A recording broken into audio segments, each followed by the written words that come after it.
एक बार की बात है, माधवपुर नाम का एक बहुत ही सुंदर गांव हुआ करता था। वहाँ के निवासी हंसी खुशी खेती इत्यादि करके अपना गुजर बसर करते थे। उसी गांव में एक नहर थी। वो उस गांव की जीवन रेखा थी। गांव की जरूरत का सारा पानी उसी नहर से आता था। गांव की औरतें वहाँ से मटकी में भर के पानी लाती, तो पुरुष उसी नहर के पानी से अपने खेतों की सिंचाई करते। गांव वालों के जानवर भी नहर के आसपास के मैदानों में चरते और वहीं से पानी पीते। उसी गांव का एक निवासी था चीमा। चीमा की छोटी सी दुकान थी, जिसमें वो तेल, चीनी, चावल, दाल इत्यादि जरूरत की चीजों की बिक्री करता था। चीमा अपनी दुकान में ही सोता था। एक बार गांव में एक चोर घुस आया। अरे वाह, इतना सुंदर गांव! लगता है यहाँ रहने वाले लोग बहुत धनी होंगे। आज रात मैं यहीं किसी घर या दुकान में चोरी करूँगा और फिर फरार हो जाऊंगा। ये सोचकर चोर गांव में घूमने लगता है और अपने शिकार की तलाश करता है। तभी उसे चीमा की दुकान दिखाई देती है। वो मन ही मन निश्चय कर लेता है, आज तो यहीं डाका डालूंगा, मेरी तो बल्ले बल्ले हो जाएगी। फिर रात होने पर वो चोर चोरी करने के इरादे से दबे पांव चीमा की दुकान की ओर जाता है और मौका देखकर दुकान के अंदर घुस जाता है। चीमा कच्ची नींद में होता है। उसकी आंख खुल जाती है। चोर चोर चोर! अरे आज तो मैं मर गया। मैंने तो ये देखा ही नहीं कि कोई दुकान में सोया हुआ है। भागो रे भागो, अपनी जान बचा के भागो। फिर चोर वहाँ से भागने लगता है। चीमा उसके पीछे भागते भागते नहर पर बने पुल के पास पहुँच जाता है, लेकिन पैर फिसलने की वजह से चोर नहर में गिर जाता है और डूबने से उसकी मृत्यु हो जाती है। घोर अंधेरा होने की वजह से चीमा ये सब देख नहीं पाता और वापस अपनी दुकान की ओर लौट जाता है। वो भगवान का शुक्र मनाता है। हे भगवान, आज आपकी कृपा से समय पर आँख खुल गई, नहीं तो अनर्थ हो जाता। फिर सुबह होने पर नहर से अजीब अजीब सी डरावनी आवाजें आने लगी।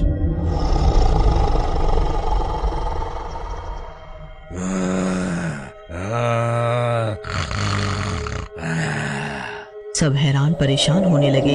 ये कैसी आवाजें हैं? अरे भाई कालिया, ये कैसी आवाजें हैं? मुझे तो बहुत डर लग रहा है।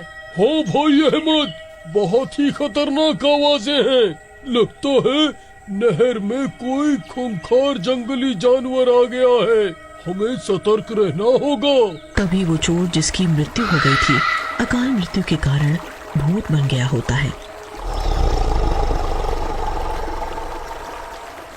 वो नदी में गांव वालों की बात सुन रहा होता है। मैं बहुत ताकतवर महसूस कर रहा हूँ।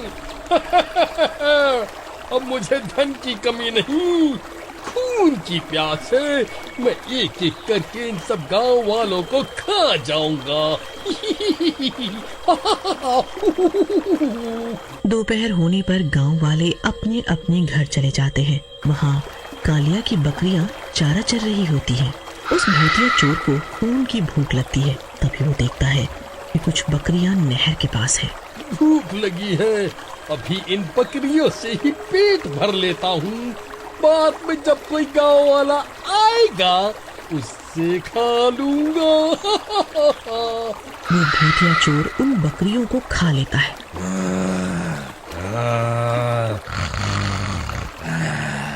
शाम होने पर अपनी बकरियां ना लौटने पर कालिया परेशान हो जाता है। हे ईश्वर, कहाँ गई मेरी बकरियां? मैं गरीब तो मर ही जाऊंगा, कहीं किसी ने चुरा तो नहीं ली। इतना कहकर वो अपनी बकरियों को ढूंढने निकल पड़ता है, पर उसे उसकी बकरियों का नामो निशान नहीं मिलता। वो बहुत दुखी हो जाता है और नहर के पास बैठकर रो रहा होता है। अरे भाई कालिया, ऐसे उदास क्यों बैठे हो? क्या बताओ चीमा भाई, मेरी कोई बकरियां चुरा ले गया लगता है, मिल ही नहीं रही। शाम होने पर वह घर आ जाती थी, आज नहीं आई। मैं बर्बाद हो गया भाई। फिर चीमा उससे अपनी पिछली रात की आप बीती बताता है। उन्हें लगता है कि वही चोर कालिया की बकरियां चुरा ले गया जो चीमा की दुकान में घुसा था। भूतिया चोर नहर के भीतर से उनकी बातें सुन रहा होता है। मूर्ख गांव वाले सोचते हैं इनकी बकरियां मैं चुरा ले गया, पर ना समझ जान नहीं, उन्हें तो मैं हजम कर चुका हूँ।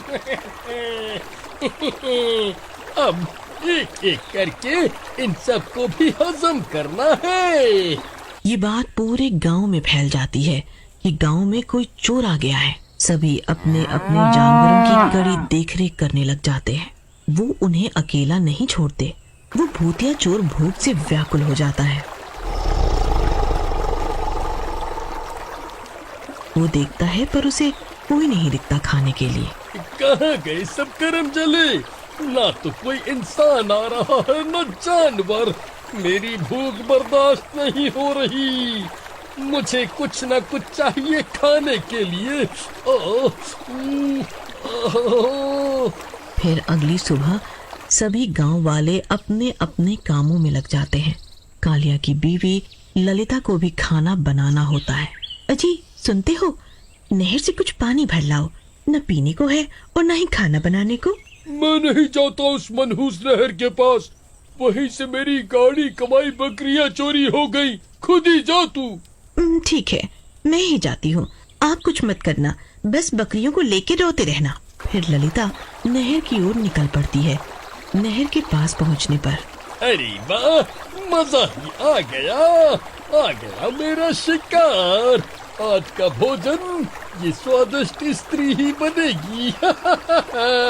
फिर जैसे ही ललिता मटकी में पानी भरने के लिए झुकती है, वो भूतिया चोर उसे नदी में खींचकर खा जाता है। दोपहर होने पर जब ललिता वापस नहीं लौटती, कालिया परेशान हो जाता है। वो पूरे गांव में ढूंढता है पर वो कहीं नहीं मिलती। ईश्वर, मैंने तेरा क्या बिगाड़ा है? बार बार मुझे ही क्यों परेशानी होती है? पहले मेरी बकरियां और अब मेरी पत्नी, कहीं उसे भी तो कोई चुरा नहीं ले गया। तब तक सब कालिया के पास पहुंच जाते हैं। भाइयों, मेरी मदद करो, लगता है मेरी पत्नी कोई उठा ले गया है। क्या किसी ने उसे देखा? सब गांव वाले अचंभे में एक दूसरे को देख रहे होते हैं। कालिया भाई, घर चलो, हम कल पंचायत में इस मसले पर चर्चा करते हैं। फिर अगली सुबह चीमा की पत्नी रेनू नहर से पानी भरने जाने की तैयारी करने लगती है। अरे रे भाग्यवान, तुम वहाँ क्यों जा रही हो? तुम्हें पता नहीं कल कालिया की पत्नी वहाँ से चोरी हो गई। अजी अजी आप डरिए मत, भगवान हनुमान की भक्त हूँ मैं, मुझे कुछ नहीं हो सकता, वो मेरी रक्षक है। इतना बोलकर वो नहर की ओर निकल जाती है। उधर भूख से व्याकुल भूतिया चोर करा रहा होता है।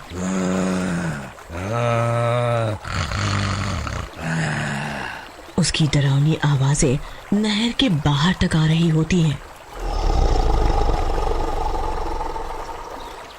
अरे, आज कोई शिकार नहीं मिलेगा क्या? फिर जैसे ही रेनू मटकी में पानी भरने झुकती है, वो उसे भूतिया चोर अपने भूतिया हाथ से उसे पकड़कर अंदर की ओर ले जाता है।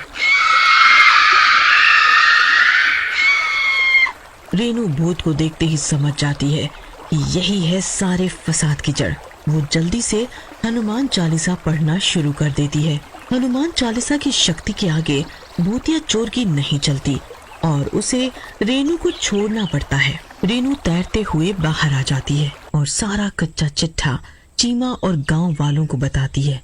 तब जाके भूतिया चोर का राज खुलता है। उससे आजादी पाने के लिए वे सब गांव वाले नहर किनारे श्री हनुमान यज्ञ करते हैं। मंत्रों के तेज उच्चारण से भूतिया चोर तिलमिला जाता है